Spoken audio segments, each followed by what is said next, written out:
What is going on, everybody? My name is Dakota, and welcome back to Coda's Cologne. Today, we're going to be starting something a little bit different and a little bit new. We're going to be starting a new series called ELIX or NIX. And the whole purpose centered around this is going to be comparing the original fragrances to their elixir flankers. Now, everybody knows that everybody wants to be an elixir now. It seems like every single brand out there is coming out with an elixir of some sort. So I thought it would be fun to compare their new flankers of the elixir compared to the originals that started it all. Stay tuned. Alrighty, so first up in this new series, I went ahead and went with the ones that started it all. I went with the Sauvage. So here we have the original. I have two 60 ml bottles. We have the original Sauvage Dior EDT and the new Sauvage, what's not new, but the Sauvage Elixir. What I kind of wanted to center this around is seeing if the new elixirs are worth it. Are they overhyped? Are they different enough to be a flank release? The short answer for Dior is yes. So I'm going to go ahead and get into the Eau de Toilette that was released in 2016. So there is a 6-year gap between the Eau de Toilette to the Elixir. The Eau de Toilette was released in 2015. The Eau de Toilette is going to have top notes of bergamot and pepper. The Eau de Toilette is also going to have the middle notes of Szechuan, pink pepper, lavender, vetiver, patchouli, and geranium. And then this one dries down to the base notes of ambroxan, cedar, and labdanum. I hope I said that last one right. As we both know on this channel, I have a bad habit of mispronouncing words. So this one, the original, is much more of a fresh, it's clean, it's kind of, I don't want to say it's got a soapiness to it, but everybody knows what this original is. This has been the #1 selling fragrance, I think, since its release. I think it's been the #1 selling fragrance in the US for like 4 years, maybe more. Now we're going to switch gears and get into the notes of the elixir, this new one. So the top notes of the elixir are going to be nutmeg, cinnamon, cardamom, and grapefruit. Go ahead and switch hands here.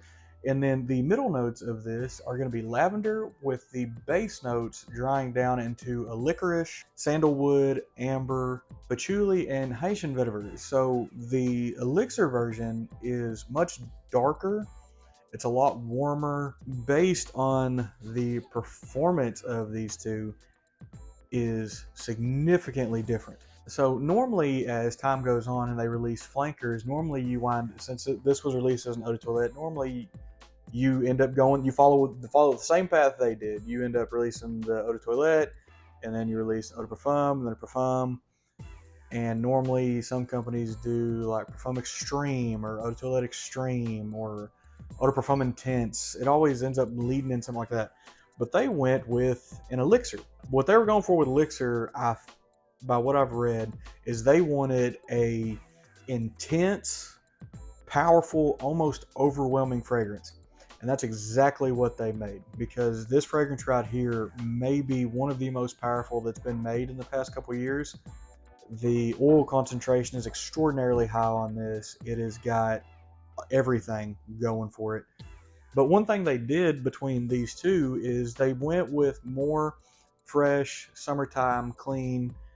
And with this one, they went very much the opposite direction. They went warm, dark, summertime fragrance, wintertime fragrance. And one thing that I like that they did with the elixir that originally I didn't like was the use of licorice. To me, licorice normally is a fragrance that's used in fragrances that are slightly dated. So to me, what they did is they used a modernized version of it. They modernized Dior Elixir. So this, to me, kind of hits multiple different levels of the consumer, because this one's got just enough sweetness to it to keep someone of a younger profile engaged and kind of wanting to wear it. But because of those notes of licorice, because of nutmeg, because of some of the other notes, a older person might want to wear this as well. So the age range to this one is very wide. As compared to this one, the age range is a little more narrow. All right, so now what we are going to do is we're going to compare the price and performance of these two to see if the elixir warranted the flank. So the price of this one, because this fragrance has been around for a little while, you can find it on discounters for anywhere between, for the 100 ml. These are the 60 mils. But for the 100 mil, you can find it anywhere from 70 to 100, 120. This full retail, I think there's still up around the 120 to 140 range. This one, unfortunately, even at discounters for a 100 mil bottle, you're going to be looking at like 180, 200 plus. This is a 60 mil. I got this from a Facebook fragrance group, and I still paid 100 for this for a 60 mil. And that's, to me, I thought that was a really good deal. A full retail for this for 100 mil, the last time I looked at it, and I was scared to look at it, we're talking it was 230 plus. At that point, those are niche prices. And we left the realm of designer and entered the world of niche. So I would recommend, if you do want this and you love the way it smells, I highly recommend getting a retail, or I highly recommend getting a decant of it, because you don't need a lot of this to go real far, which will lead us into performance. The performance on this one is pretty solid. You get, out of an eau de toilette, you get 5 to 7 hours out of this, maybe a little refresh. You get that good clean feeling. You get, it's a clean, inviting smell. It's kind of like a fresh, spicy. It's aromatic, and that is going to be compared to this monstrosity of a fragrance. This one, it's warm, it's ambery, it's spicy. That licorice note could be deemed a 24-hour fragrance. This thing is eternal on the skin. The oil concentration on this one is so high that even after a shower, you're probably still going to get whiffs of this. This is not a fragrance you need to wear 7 or 8 sprays of. Even outside, in a big building, does not matter. There is no reason someone should put 7 sprays of this on. Unless you're just trying to smoke out the room. In that case, you're probably going to win that one. Or hear me out. If you're a little petty and you're trying to get on somebody's nerves, put 9 sprays of this on and you'll run them out the room. But yeah, this has a very high level performance. This is a good performer. This is just a monster performer.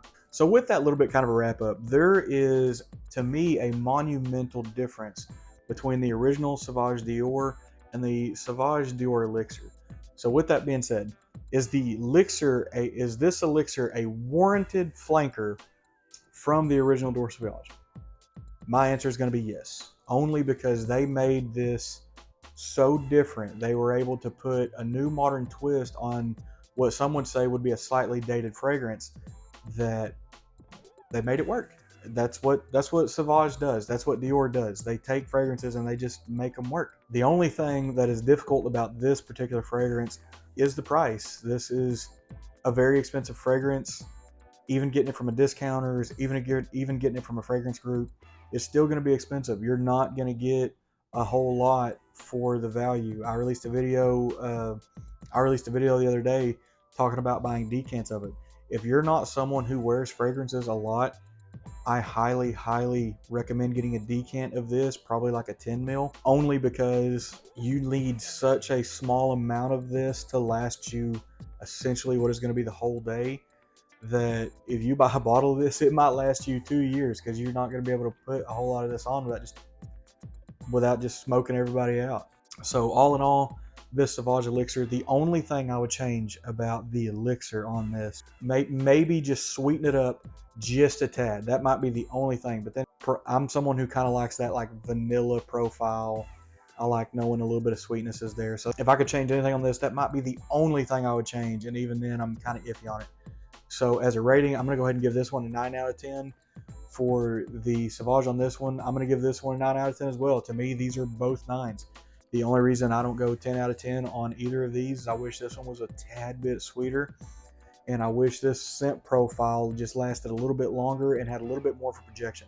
This is a monster performer, monster projection, good performer, light projection. So that's kind of the only thing I would want to change on these.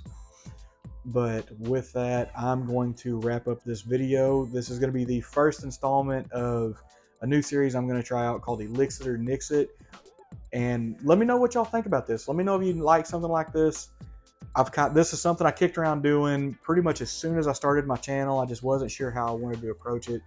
If there's anything, if y'all like seeing these kind of comparisons, if there's anything you want me to try to change on it, maybe explore something else, let me know. I'm always open to different ideas, to different criticisms, things I need to change, things that y'all do like, things you don't like. I love hearing the feedback on that. I'm always open to accept those as well. So yeah, that is going to wrap this up. I'm going to go ahead and get in go ahead and get in a good shot and let you see what, oh, we got something going on. Go ahead and get in this shot to kind of show off both these bottles. And then as always, we will see you next time.